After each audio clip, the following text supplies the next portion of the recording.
Reka nongere mbifurize kongera kumererwa neza nshuti bavandimwe bacu, tugarutse muri studio aka kanya n'amakuru adasanzwe, by'umwihariko ni ku ntambara ikomeje gusakiranya igisirikare cya Repubulika ya Kongo FARDC ndetse n'umutwe wa M23. N'amakuru adasanzwe tukuzaniye aka kanya. Imirwano ikomeje kugenda ihindura isura mu misozi myinshi itandukanye yo muri Kivu y'Amajyaruguru. Mu nkuru zidasanzwe tukuzaniye ahitwa Sake, M23 yongeye kuharasira icyitwa drone y'ubutasi y'igisirikare cya Repubulika ya Kongo FARDC. SADC yatangiye guhunga umujyi wa Sake, urugamba rwahinduye isura. Nshuti muvandimwe, ibintu byakomeye cyane ahitwa Mweso. M23 ihitanye koloneli wa FDLR witwa Colonel Damuru. FARDC iri kumena ingabo nyinshi muri Kibumba. Urugamba rwongeye gukomera cyane nshuti muvandimwe. Ubwoba ni bwinshi cyane ku ruhande rw'abaturage ndetse n'abanyepolitike ba kino gihugu, aho bikomeje kugenda bigaragara yuko bikomeje kuba bibi cyane.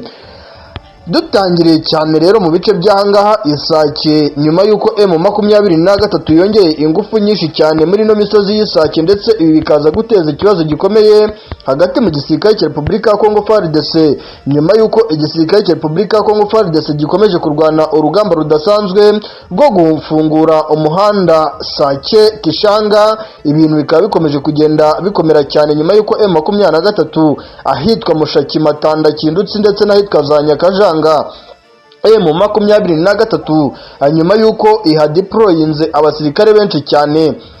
Urugamba rwongeye gukomera cyane, intambara ikomeje kugenda ihindura isura. Inkuru idasanzwe, M23 yageze gutya muri izi deployment n'ubundi ikomeje kugenda ikora muri bino bice byegereye Isake.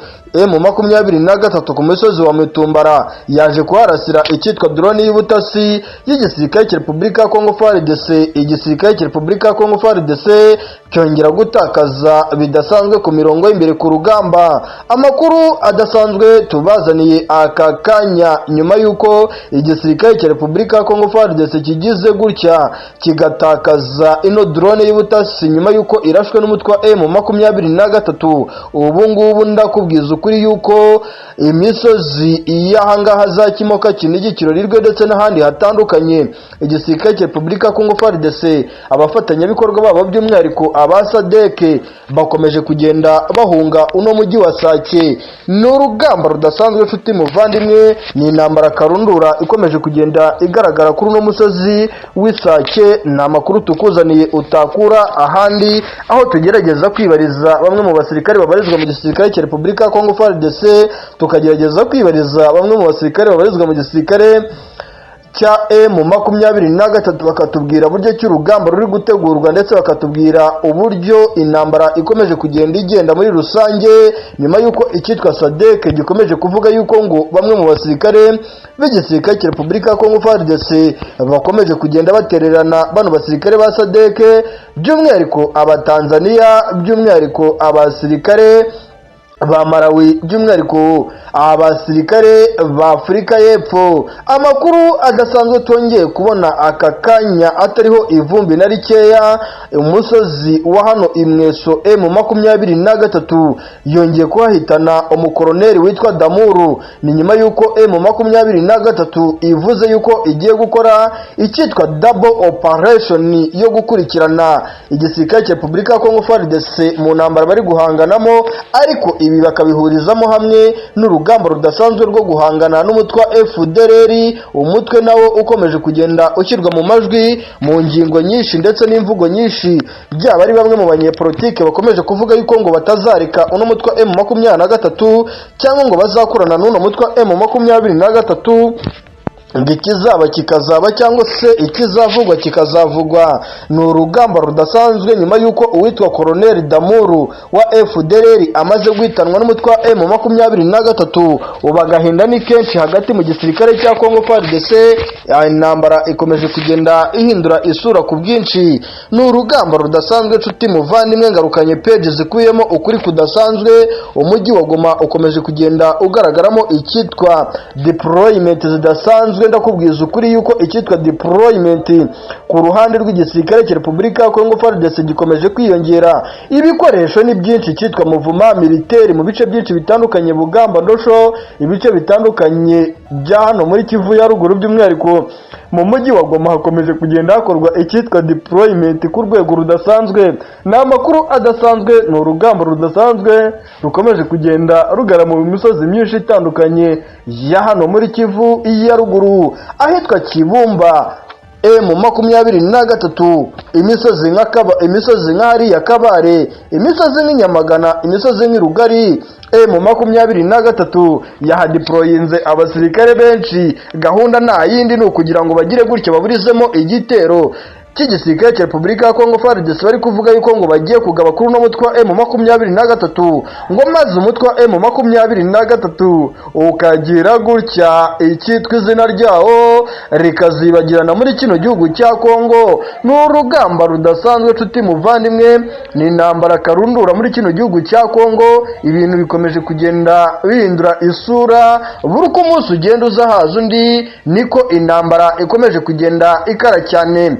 Ariko nubwo intambara ikomeje kugenda ikara cyane, bamwe mu basesenguzi mu bya politike ndetse n'abarebera hafi ibyo uno mutwe wa M23 ukomeje kugenda ukora, baravuga neza yuko umutwe wa M23 mu gihe wagize gutyo ugakuramo icyitwa Masisi zone, nyuma yuko umutwe wa M23 uzakuramo ibice nka Kinigi, ibice nka Kitumbiri, ibice byegereye za Kimoka, M23 ngo izaba imaze gutitiza igisirikare cya Repubulika ya Kongo FARDC. Nta n'ikintu na kimwe bazongera kuvuga ku ruhande rwo kuba bavuga ngo bararwana n'uno mutwe wa M23. Nibyo natwe duteze amaso, turi kuvuga tuti ese M23 iraca impaka ku ruhande rw'igisirikare cya Repubulika ya Kongo FARDC?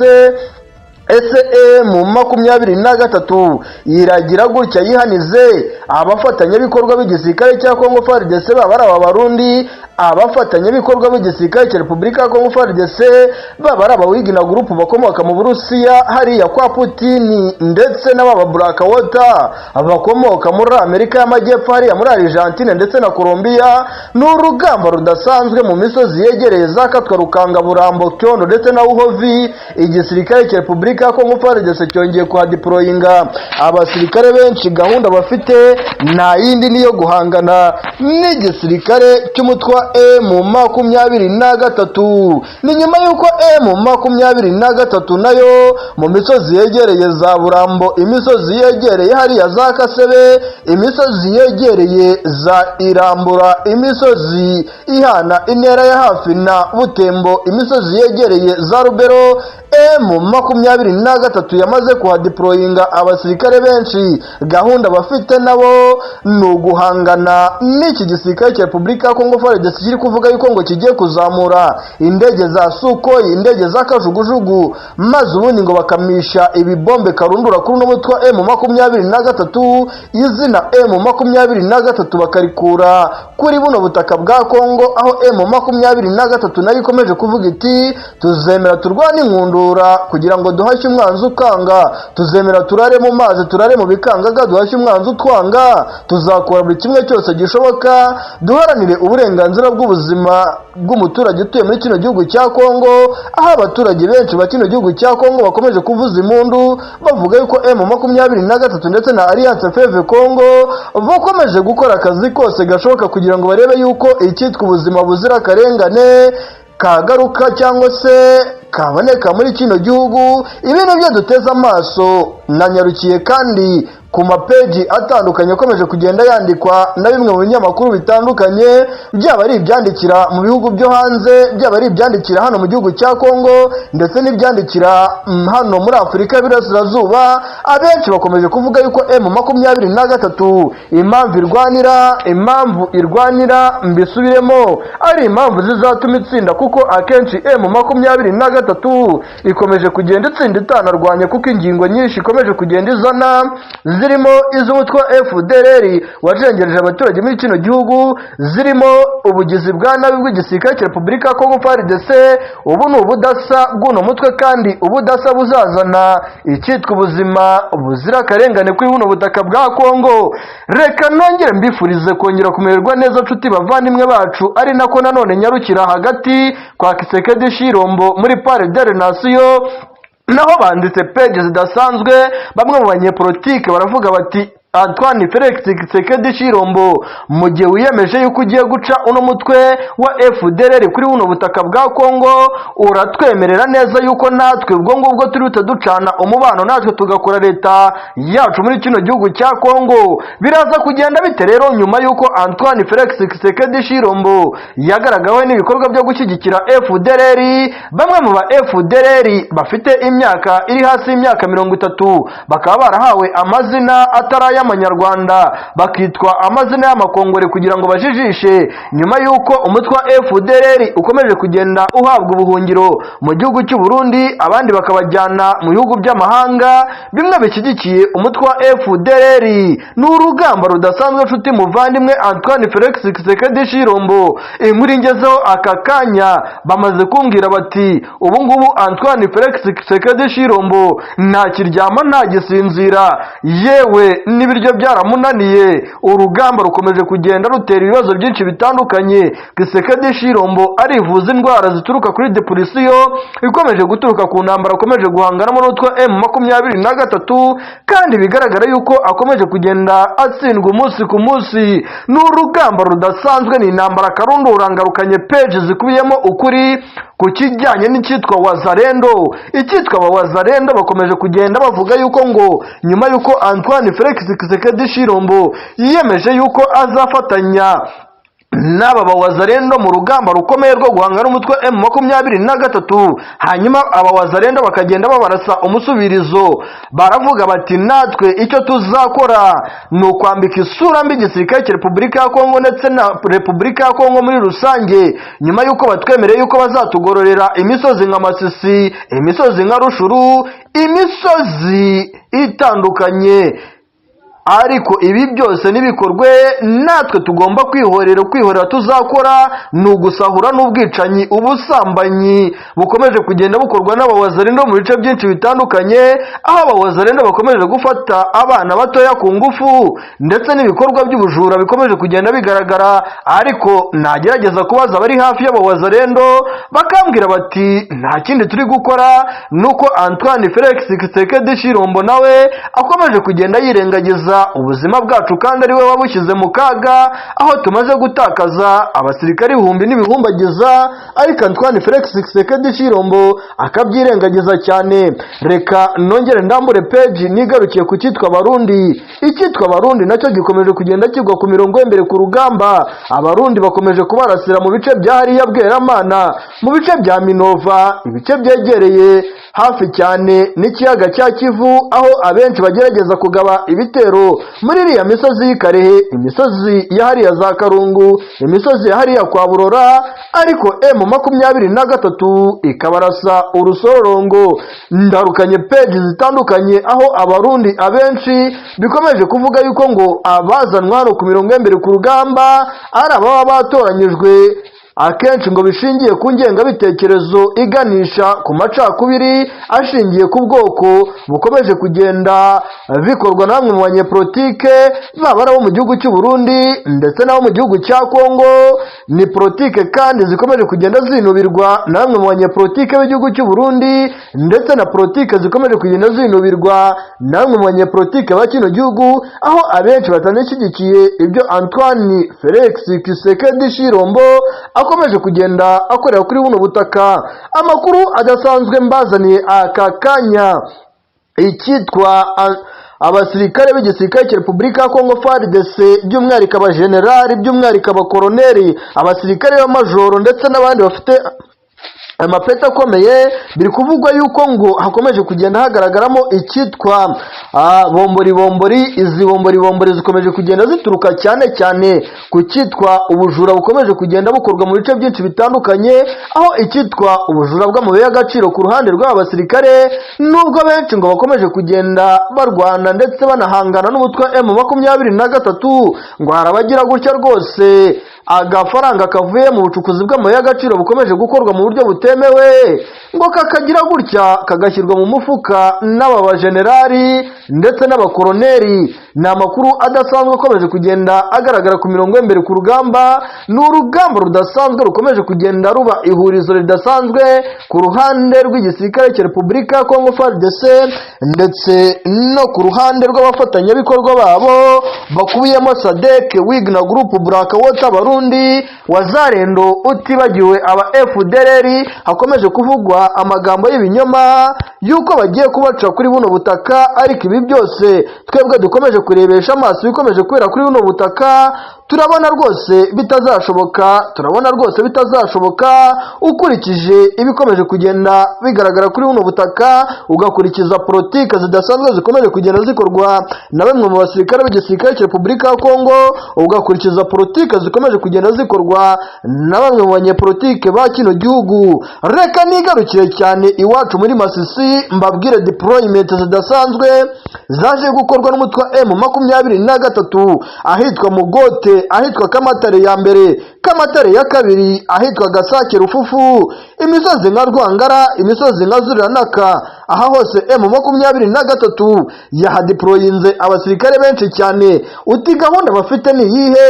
Gahunda bafite ni ukubirizamo ibitero by'igisirikare cya Repubulika ya Kongo FARDC bishaka kugabwa baturutse muri iriya misozi ya Sud Kivu, mu misozi ya Ruwizi, Rumbishi, Numbi ndetse n'ahitwa za Kadahandwa, utibagiwe hariya za Rwamiko, aho igisirikare cya Repubulika ya Kongo FARDC gikomeje kugenda cyohereza abarundi, ariko aba bose baragenda baraswa urusororongo nk'uko bikomeje kugenda bigaragara ku mirongo y'imbere ku rugamba. Ni urugamba rudasanzwe rukomeje kugenda ruba ihurizo, ni urugamba rudasanzwe rukomeje kugenda ruba icyitwa igitangaza ku bakomeje kugenda barukurikirana cyane. Aranyandikiye arambwira ati uno ni umwe mu basirikare babarizwa mu mutwe M23.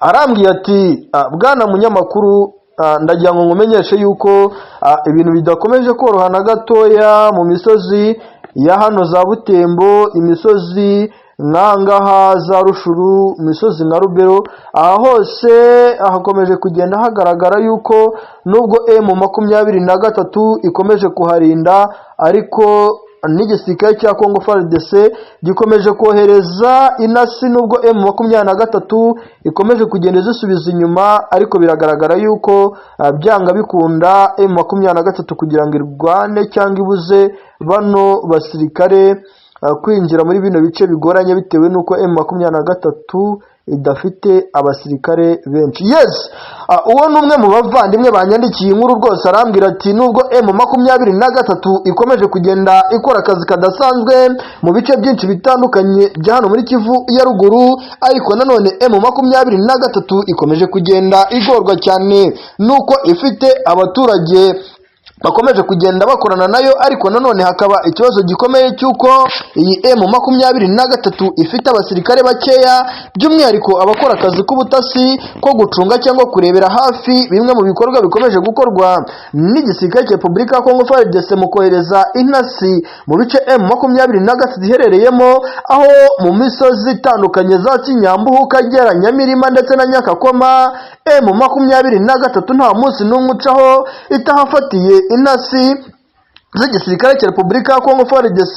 Ni nyuma yuko igisirikare cya Repubulika ya Kongo FARDC ahitwa Miyanja M23 ihirukanye umugabo witwa General Kagiri. Ibi bikaza no guteza ikibazo gikomeye hagati mu gisirikare cya Repubulika ya Kongo FARDC, bavuga neza yuko uburyo operasiyo baba baziteguye atari ko banazikora ku mirongo y'imbere ku rugamba. Ni urugamba rudasanzwe nshuti muvandimwe, ni intambara karundura dukomeje kugenda dukurikirana, aho tugerageza kwiganira na bamwe mu basirikare babarizwa mu cyama cya M23 ndetse tukaganira na bamwe mu basirikare babarizwa mu gisirikare cya Repubulika ya Kongo FARDC, bakaduhereza icyitwa ripoti ya risasi na majeruhi, aho twakubwiza ukuri yuko Isake kuri uno munsi haguye abasirikare barenga 19 b'igisirikare cya Repubulika ya Kongo FARDC, benshi ba M23 bakaza kuhakomerekera, ariko kubw'amahirwe ntihagire n'umwe uhapfira. Ni urugamba rudasanzwe nshuti muvandimwe, ni intambara karundura, aho ubu uko ikomeje kugenda itegurwa icyitwa tactique, icyitwa tekinike, icyitwa ibice strategique, M23 ikomeje kugenda ibyitaho cyane, kuko ibona yuko iramutse igize gutya igasinzira igahagarara kuri ambushi, ikomeje kugenda itega igisirikare cya Repubulika ya Kongo FARDC, ari nako inabavumbura mu ndake nyinshi bihishemo, akenshi ikanabatsinda hafi muri ibyo bice, yagira gutya igahura n'ibibazo by'uko igisirikare cya Repubulika ya Kongo FARDC gikomeza kuba cyakwinjira mu bice byegereye muri teritwari ya Masisi, teritwari M23 imaze gufata ku kigero kirenga 90%, teritwari ya Rushuru M23 imaze gufata ku kigero kirenga 85%. Reka nongere mbifurize kumererwa neza nshuti bavandimwe, ni amakuru adasanzwe, amakuru yacu nakagaruka, igira gutya rwose ushyira imitima muri komenti, ugira gutya rwose wigire gutya utubwire yuko ibintu uba wabikunze, cyangwa se naho bitagenda neza utubwire ibyo tugomba guhindura, kuko icyo tugenza ndetse n'ikiturangaje ni ukubahereza ukuri, kandi ukuri gushingiye ku kuri kubikomeje kugenda bigaragara mu gihugu cya Kongo, by'umwihariko ku ntambara ikomeje kugenda isakiranya igisirikare cya Repubulika